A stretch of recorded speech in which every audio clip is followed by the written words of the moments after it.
तो भई आज बात करेंगे लेज़ीनेस के बारे में।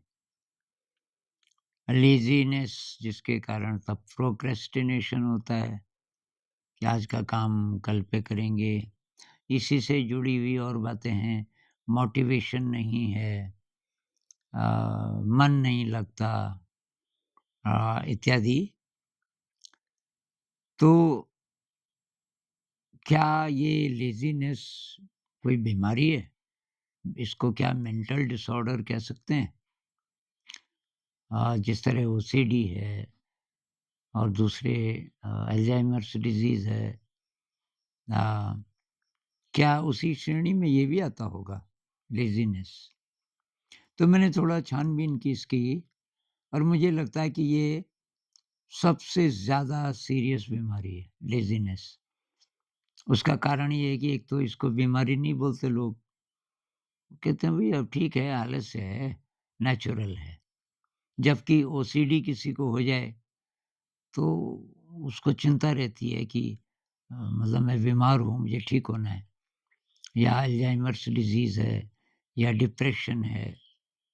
डॉक्टर के पास जाते हैं लोग, डॉक्टर गोलियाँ देते हैं, हालाँकि ये भी बोलते हैं कि इसका कोई इलाज नहीं है। लेकिन कम से कम व्यक्ति को पता है कि कुछ है डिसऑर्डर मेरे दिमाग में, लेकिन लेज़ीनेस को हम डिसऑर्डर नहीं मानते। तो आज हम इस पे बात करेंगे कि ये क्या-क्या करता है हमारे अंदर, क्या-क्या गड़बड़ इसके कारण होती है। तो अब आजकल वही न्यूरोलॉजी की भाषा में बात करनी पड़ती है क्योंकि वही है अभी सबसे ज़्यादा एडवांस्ड, जिसको साइंटिफिक प्रूफ कहते हैं। तो वो न्यूरोलॉजी अभी दे सकता है, जितना भी न्यूरोलॉजी को पता है। बहुत ज़्यादा नहीं पता पर फिर भी। तो सबसे पहले तो थोड़ा रिवाइज़ कर देते हैं, ये मैं बहुत बार बोल चुका हूँ कि हमारा जो नया ब्रेन है, न्यू ब्रेन आगे वाला, तो वो 3 ब्रेन है ना, इसके बारे में मैं बात कर चुका हूँ कि हमारे पास 3 ब्रेन हैं। एक तो है रेप्टिलियन ब्रेन, जब हम रेप्टाइल्स रहे होंगे, फिर है मैमेलियन ब्रेन और फिर है न्यू ब्रेन। तो कहते हैं जो न्यू ब्रेन है, उसके कारण हम इंसान बने।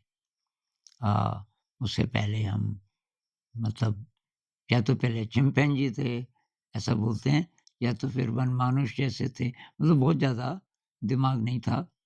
और ये जो हमारे दिमाग का विकास हुआ, जिसके कारण फिर विज्ञान आया और फिर सभ्यता आई और अ, इंसानियत बिल्कुल बदल गई, तो उसका कारण है ये न्यू ब्रेन। अब न्यू ब्रेन भी कैसे आया? बहुत लोगों का मत है कि जब धनुष बाण आया, तो वो टाइम था कि न्यू ब्रेन का एक तरीके से न्यू ब्रेन पैदा हुआ हमारे अंदर।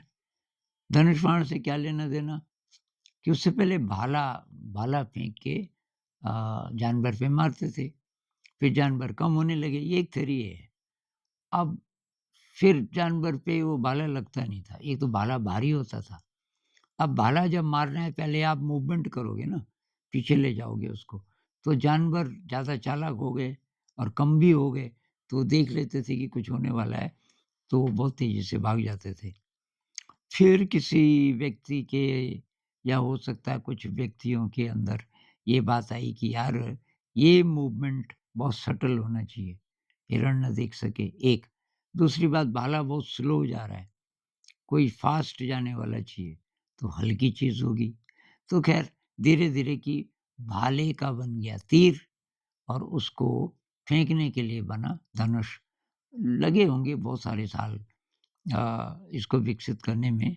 लेकिन ये जो ब्रेन पे प्रेशर पड़ा सर्वाइवल के लिए, उससे ब्रेन में नए सेल्स बने और एक पूरा इलाका ही नया बन गया जिसको कि बाद में न्यू ब्रेन बोला गया। तो ये जो न्यू ब्रेन है, उसकी 2 साइड्स हैं। ये चित्र से आप परिचित होंगे, बहुत सारी वीडियोज़ में मैं दिखा चुका हूँ कि ये 2 साइड्स हैं। तो ये आपका लेफ्ट ब्रेन है और ये राइट ब्रेन है। अगर आपकी तरफ से उल्टा दिख रहा तो आप सीधा करके देख लो। ये जो है वो लेफ्ट ब्रेन है और ये है राइट ब्रेन। वैसे भी ये मेरा दाहिना हाथ है ना, तो ये राइट ब्रेन है, लेफ्ट ब्रेन। इसके बीच में एक ब्रिज है जिसको कॉर्पस कैलोसम कहते हैं। ये ब्रिज का क्या काम है? तो ये मैं अभी बताता हूँ। ये जो 2 ब्रेन्स हैं, हमारे ब्रेन के 2 साइड्स, नए ब्रेन के, हर एक में ये 4 डिपार्टमेंट हैं, ये वाले 4 डिपार्टमेंट हैं, हर एक का कोई स्पेसिफिक रोल है, हालाँकि ये सब मिलके भी काम करते हैं। तो ये फ्रंटल लोब है और फिर ये 3 और भी हैं, आज हम केवल इसकी बात करेंगे, फ्रंटल लोब। तो ये चारों ये लेफ्ट वाले में भी हैं और राइट वाले में भी हैं। इसमें भी ये चारों विभाग हैं, इसमें भी ये चारों विभाग हैं। तो जब किसी विभाग से रिलेटेड, उदाहरण के लिए ये जो फ्रंटल लोब है, तो ये क्या-क्या करता है? Thinking, emotions, judgement, attention, memory, social understanding, decision making इत्यादि। तो मान लीजिए डिसीजन मेकिंग है, आपको कोई फैसला करना है, तो फैसले का एक तो होगा इंटेलेक्चुअल कंपोनेंट और एक होगा इमोशनल वाला कंपोनेंट। तो ये कोई भी फैसला आप लेना चाहते हैं, तो कुछ इन्फॉर्मेशन यहाँ से आएगी लेफ्ट से, जो कि इंटेलेक्चुअल वाली होगी, और कुछ इन्फॉर्मेशन यहाँ से आएगी जो कि इमोशन वाली, उसी चीज़ से रिलेटेड। दोनों जब मिल के काम करेंगे तब हम सही फैसला कर पाएँगे, और ये बात हर चीज़ पे लागू है। ये थिंकिंग पे, मेमोरी पे इत्यादि, इत्यादि। कोई भी मेमोरी है जो हमें याद आती है, उसका एक इंटेलेक्चुअल कंपोनेंट होता है जिसमें फैक्ट्स हैं कि भाई क्या हुआ वगैरह, वगैरह।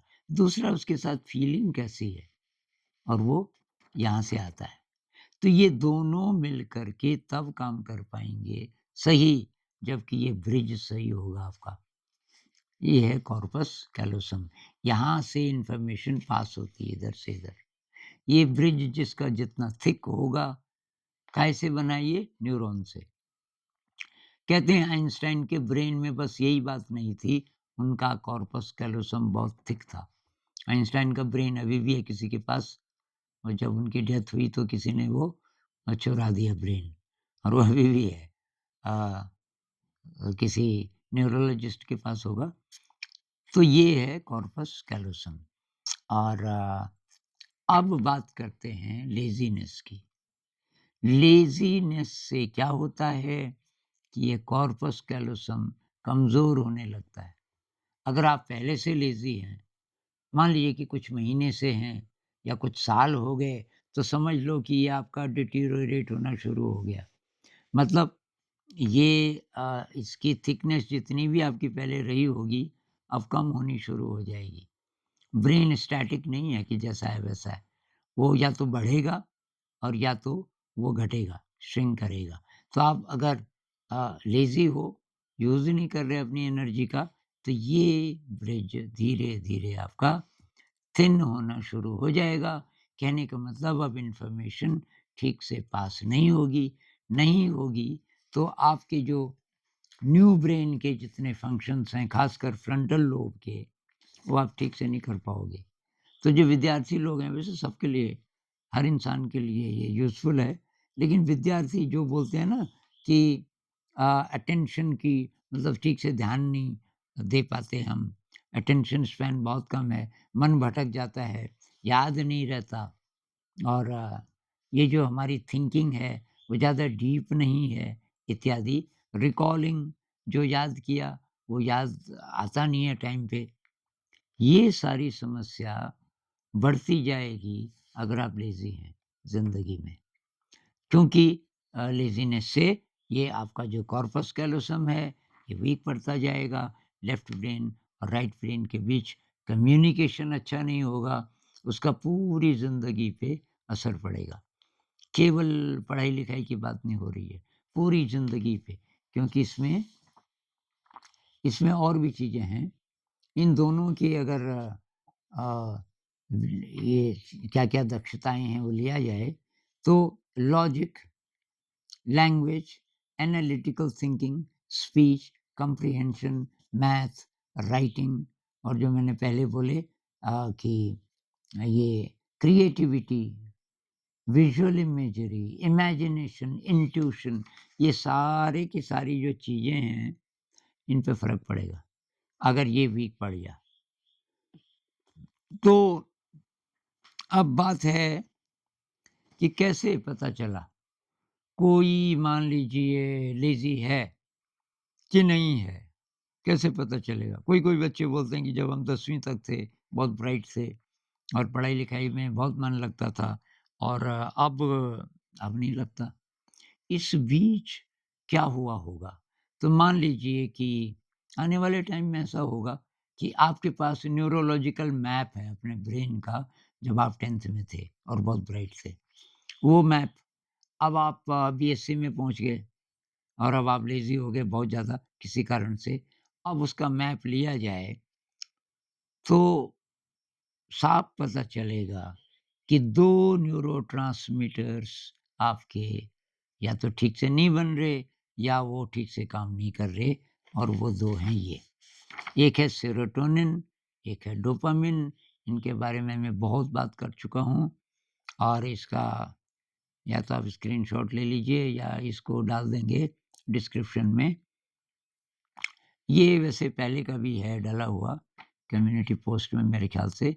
तो ये 2 न्यूरोट्रांसमीटर्स हैं। न्यूरोट्रांसमीटर आप जानते हैं ना कि भई ब्रेन का मैसेज अ, शरीर में और शरीर का ब्रेन में ये मैसेजेस का आदान-प्रदान करते हैं, न्यूरोट्रांसमीटर्स और ये सेरोटोनिन, डोपा इनकी कमी से या डिसऑर्डर से सारे अ, ये जो मेंटल प्रॉब्लम्स होती हैं, अल्जाइमर्स डिज़ीज़ हो चाहे आपका डिप्रेशन हो, एंग्ज़ायटी हो, जितनी भी मानसिक प्रॉब्लम्स हैं वो इनके कारण होती हैं।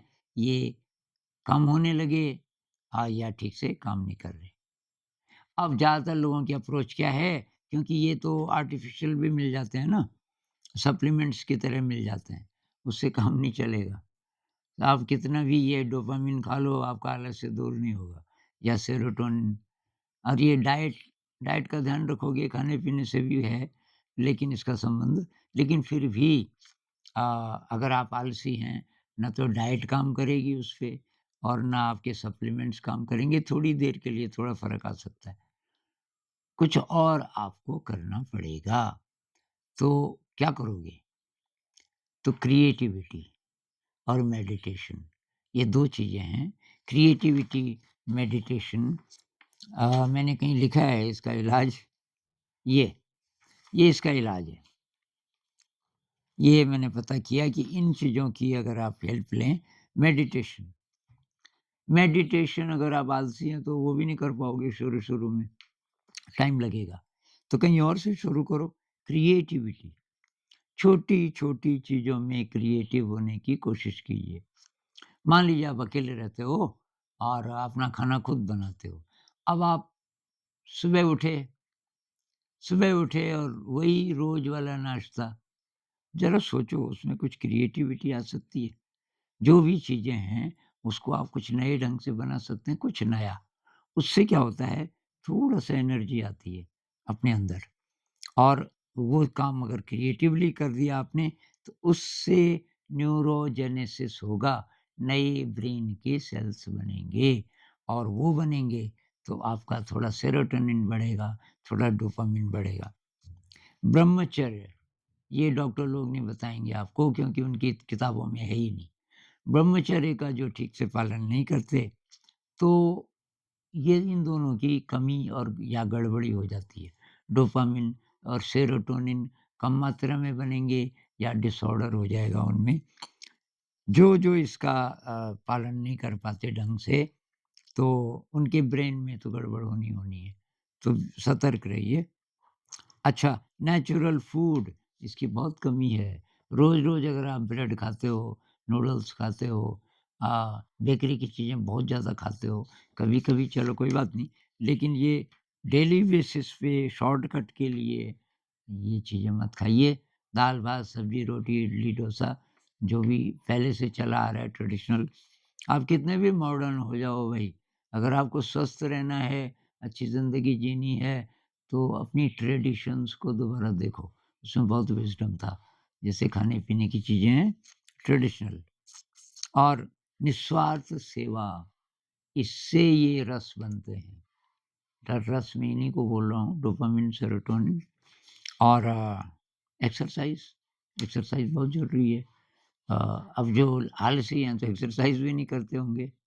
तो ये आलस्य है तो सबके अंदर, थोड़ी मात्रा में। इसका रीज़न रहा होगा, ये आया हमारे एनिमल पास्ट से। जैसे कुत्ता है ना, कोई इमरजेंसी नहीं है तो सोया हुआ है, लगता है कितनी गहरी नींद है। अब अचानक कोई बंदर, इधर बंदर बहुत आ जाते हैं। अब आपने एकदम से बोला शेरू, शेरू, हमारे कुत्ते का नाम शेरू है, बंदर आया, एकदम से उसमें पता नहीं कहाँ से वो फुर्ती आती है, एकदम से भागता है। तो ये है कि कितना एक्टिव है वो। तो लेकिन अगर कुछ इमरजेंसी नहीं है, तो जानवर आराम से ही रहना चाहता है, एनर्जी बचाने के लिए और वो था भी, वो ज़रूरी रहा होगा इंसान के लिए भी, क्योंकि कब खतरा आ जाए, कब अ, आपकी जान संकट में पड़ जाए, पता नहीं। तो एनर्जी चाहिए, हर समय उसको स्टोर करके रखो, तो फालतू काम क्यों करना है? अब वहाँ से आया, अब खतरे तो खत्म हो गए, कोई शेर नहीं आने वाला आपको खाने के लिए। पहले जंगल में आ सकता था, अब तो लाइफ़ बदल गई। तो वो जो फ़िज़िकल चीज़ थी, वो मेंटल बन गई। अब काम मेंटल है ज़्यादा। अब की सभ्यता में दिमाग से हम बहुत काम लेते हैं। केवल लिखाई-पढ़ाई नहीं, बस हर जगह दिमाग की ज़रूरत है। अब वही आदत है कि भई लेज़ीनेस की, तो अब हमको बदलना पड़ेगा। और दूसरी बात ये कि हम में एक ऐसी काबिलियत है जो जानवर में नहीं है। हम अपनी इच्छा से अपना ब्रेन बदल सकते हैं। जैसे मेडिटेशन है, अपनी इच्छा से करते हैं ना, हम अपनी इच्छा से क्रिएटिव हो सकते हैं। अपनी इच्छा से निस्वार्थ सेवा कर सकते हैं। अपनी इच्छा से ब्रह्मचर्य का पालन कर सकते हैं। मन को ऐसा बना सकते हैं कि हम ये जो अच्छी चीज़ें हैं इनका पालन करें। उससे क्या होगा, ये रसायन बनेंगे। मैंने 2 ही के नाम लिखे हैं, और भी हैं इसमें जैसे ऑक्सीटोसिन है और अ, कुछ और भी रसायन हैं अच्छे वाले, लेकिन मुख्य ये हैं, सेरोटोनिन और डोपामाइन। अब आप बोलो जी डोपामाइन तो ये नशा करने से भी हो जाता है, जो चीज़ अच्छी लगे। बाहर की चीज़ों की बात नहीं हो रही है। किसी भी बाहरी कारण से, बाहरी व्यक्ति के कारण बाहरी चीज़ के कारण जब हमको खुशी मिलती है, वो वो नहीं करती ब्रेन को चेंज। जब हमारे अंदर से कोई लहर पैदा होती है और वो कब होगी? क्रिएटिविटी से। मेडिटेशन से भी होगी पर बहुत बाद में, जब आप बहुत गहरे साधक बन जाओ, शुरू-शुरू में नहीं, शुरू में तो एफर्ट है मेडिटेशन में, लेकिन आप पहुँच गए काफ़ी डीप, तब मेडिटेशन से तो ख़ैर जो मिलेगा, वो शायद किसी चीज़ से नहीं मिलेगा, लेकिन फ़िलहाल क्रिएटिविटी का सहारा लीजिए। क्रिएटिविटी, ब्रह्मचर्य, निस्वार्थ सेवा, अच्छा खाना, एक्सरसाइज़, ये बात तो मैं बार-बार बोल रहा हूँ और भई मेरी ज़िंदगी में तो इन्हीं चीज़ों से फ़ायदा हुआ और लेज़ीनेस को बहुत सीरियसली लीजिए। ये बहुत डेडली डिज़ीज़ है और ये आपके ब्रेन को गड़बड़ करता रहता है।